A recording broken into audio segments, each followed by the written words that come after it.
હર્ષભાઈ, આજથી નવી 201 બસો અને દિવાળી માટેની એક્સ્ટ્રા બસોનું પણ સંચાલન શરૂ થઈ રહ્યું છે. ગુજરાતના લોકપ્રિય મુખ્યમંત્રી આદરણીય શ્રી ભૂપેન્દ્રભાઈ પટેલના માર્ગદર્શનમાં છેલ્લા 4 વર્ષમાં વાહન વ્યવહાર વિભાગ દ્વારા ઉત્તરોત્તર પ્રગતિ કરી ગુજરાતના ગામે ગામ જે કનેક્શનો હતા તેને વધારીને ગુજરાતના પ્રત્યેક નાગરિકોને અવર જવર માટે જે સુવિધાઓનો વધારો કર્યો છે એ લેન્ડમાર્ક વધારો આ વર્ષની અંદર કઈ રીતે થાય તે દિશામાં વાહન વ્યવહાર વિભાગ દ્વારા કામગીરી કરવામાં આવે છે. છેલ્લા 1 મહિનામાં 500 થી વધારે બસો લોકોની સુવિધાઓ માટે ચાલુ કરવામાં આવી છે. દિવાળીનો સમય હોય ને દિવાળી પહેલા જેમ આપણે વાદો આપેલો હતો એમ 201 નવી નક્કોર લેટેસ્ટ બસો એ ગુજરાતના નાગરિકોની સેવામાં આજે ખુલ્લી મૂકવામાં આવી છે. 201 બસમાંથી સુપર એક્સપ્રેસ 128, ગુર્જર નગરી 68 અને મીડી બસ 5 એમ 201 નવી બસો આજે ચાલુ કરવામાં આવી છે. આમાં ખાસ કરીને દિવાળીનું એક્સ્ટ્રા સંચાલન એટલે કે દિવાળીમાં ગુજરાતના નાગરિકો જે શહેરોમાં રહેતા હોય, જે પોતાના વતનમાં પોતાના માતા પિતા, કોઈ બહેનો પોતાના ભાઈના ઘરે, એટલે કે આ બધા જ લોકો દિવાળી બનાવવા માટે મોંઘું ભાડું ના ખર્ચવું પડે તે માટે વાહન વ્યવહાર વિભાગ દ્વારા આ વર્ષે બી દક્ષિણ ગુજરાત એટલે કે સુરતથી 1600 એક્સ્ટ્રા બસોનું સંચાલન કરવામાં આવશે અને ગુજરાતના અન્ય જિલ્લાઓમાં શહેર અને જિલ્લાને જોડતી 2600 એક્સ્ટ્રા બસોનું સંચાલન દિવાળીના ખાસ નિમિત્તે આ સંચાલન કરવાનો નિર્ણય લેવામાં આવ્યો છે. એટલે કે કુલ મલાવીએ તો દિવાળીમાં 4200 એક્સ્ટ્રા બસોનું સંચાલન ગુજરાતભરમાં કરવામાં આવશે. એની સાથે સાથે ગુજરાતના પ્રત્યેક નાગરિકોને હમણાંથી વિનંતી છે કે જો વહેલી તકે તમે બુક કરાવશો અને ક્યાંય બી લોડ વધારે હશે તો નવા સર્વેના માધ્યમથી લોકોની ડિમાન્ડ પ્રમાણે અમે હજી એક્સ્ટ્રા બસો ગમે ત્યાંથી લાવીને લોકોની સુવિધામાં મૂકવા માટે કટિબદ્ધ છે.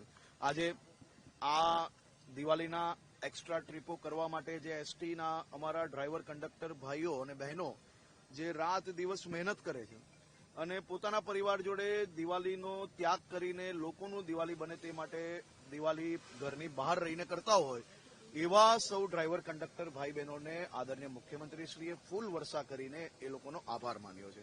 છેલ્લા 1 વર્ષમાં મારા ગુજરાતના સૌ ધાર્મિક બંધુઓ અને ખાસ કરીને માં અંબેના ભક્તો ભાદરવી પૂનમનો મેળો હોય તો એ મેળા માટે આજ એસટી દ્વારા 28,506 એક્સ્ટ્રા ટ્રીપ કરવામાં આવી.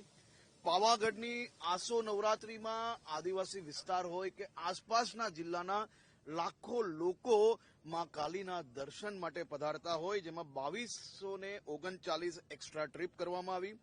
ભુજ માતાના મઢે દર્શન કરવા માટે ભારત પાકિસ્તાનની સીમા પર આવેલો કચ્છ જિલ્લામાં માતાના મઢ સુધી પહોંચાડવા માટે 2114 એક્સ્ટ્રા ટ્રીપનું આયોજન કરવામાં આવ્યું. રક્ષાબંધનમાં મારી ગુજરાતની બહેનો પોતાના ભાઈઓને રાખડી બાંધી શકે, ગામે ગામ સુધી ઓછામાં ઓછો ખર્ચથી પહોંચી શકે તે માટે 6400 એક્સ્ટ્રા ટ્રીપ આ વર્ષે કરવામાં આવી.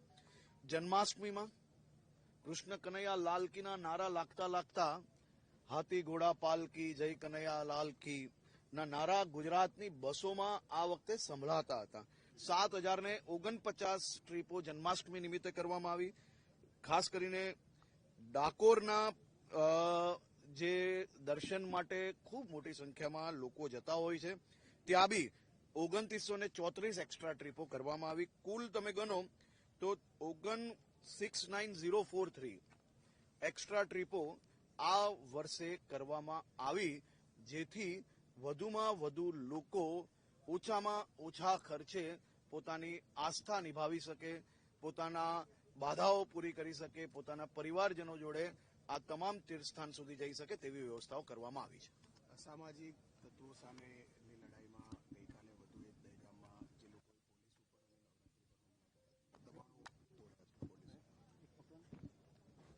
ગુજરાત પોલીસ મક્કમતાથી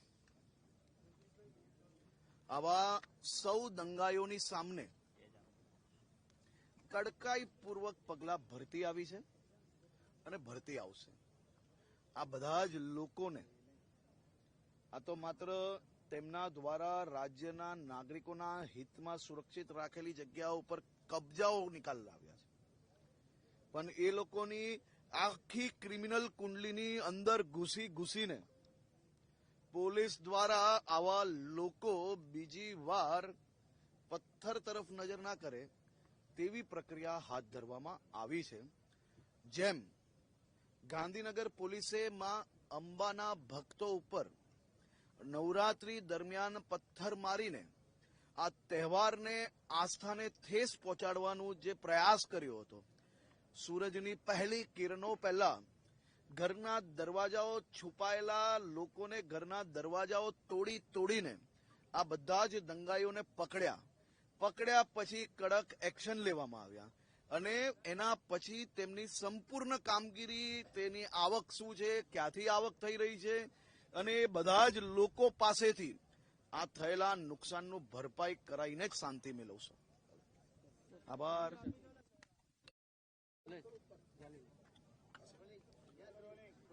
गुजरात के लोकप्रिय मुख्यमंत्री आदरणीय श्री भूपेंद्र भाई पटेल के मार्गदर्शन में गुजरात के एसटी विभाग द्वारा पिछले कई सालों में जो गांव में कनेक्शन के साथ साथ गांव की डिमांड के हिसाब से एक्स्ट्रा कनेक्शंस के माध्यम से आज गुजरात एसटी विभाग द्वारा 27 लाख पैसेंजर्स को हर रोज गांव से शहर, शहर से गांव ले जाने में बहुत ही महत्वपूर्ण साबित हुई है. आज गुजरात के मुख्यमंत्री जी ने दिवाली से पहले गुजरात के नागरिक को एक्स्ट्रा बसेस की व्यवस्थाओं के लिए खास तौर पे 201 नई बस की शुरुआत की है. ये बसेस कल से ही लोगों की सुविधा में उपलब्ध होंगे.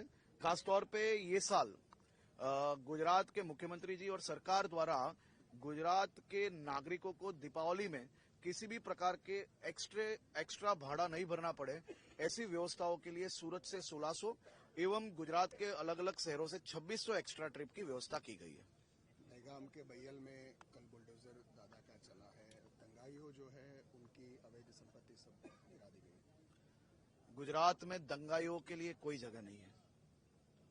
गुजरात की धरती ये मेहनती लोगों के सपने साकार करने की धरती है, भाईचारे की धरती है. लेकिन यहां भूल से भी अगर किसी ने कोई त्योहार, कोई सामाजिक, अगर कोई भी ऐसे धार्मिक प्रसंगों में अगर वाधा डालने की अगर कोशिश की तो उनके साथ यही सुलूक किया जाएगा. ये वो दंगाई है जिन्होंने मां अंबा की भक्ति करते हुए लोगों के सामने पत्थरबाजी की थी. ये वही दंगाई है जिन्होंने सामान्य नागरिकों के हित में सुरक्षित रखी गई जगहों पे कब्जा करके उसमें कहीं ना कहीं अपनी आमदनी कर रहे थे. ऐसे दंगाइयों के खिलाफ गांधीनगर पुलिस ने सख्त कदम उठाए हैं. ये दंगाइयों ने आम आदमियों पे खासतौर पे पत्थरबाजी की और पत्थरबाजी करने के बाद घर में छुपे हुए थे, कोई छत में छुपे हुए थे, कोई घर के पर्दों के पीछे छुपे हुए थे. लेकिन गांधीनगर पुलिस ने भी थाम लिया था कि पत्थर डालने वाले एक एक व्यक्ति को सूरज की पहली किरण से पहले पकड़ के ही रहेंगे. घर के दरवाजे तोड़ के छुपे हुए ये दंगाइयों को पकड़ा गया, सख्त कदम उठाए और जो सरकारी जगहों पे अवैध कब्जा था वो भी खाली कराया गया. और यही दंगाइयों के पूरे जो उनके क्राइम के जो पूरे कच्चे चिट्ठे उसके पीछे पुलिस पड़ी हुई है. उन लोग के कच्चे चिट्ठे ढूंढ के दंगाइयों द्वारा जो नुकसान किया गया है वो नुकसान की भरपाई करा के गुजरात पुलिस शांत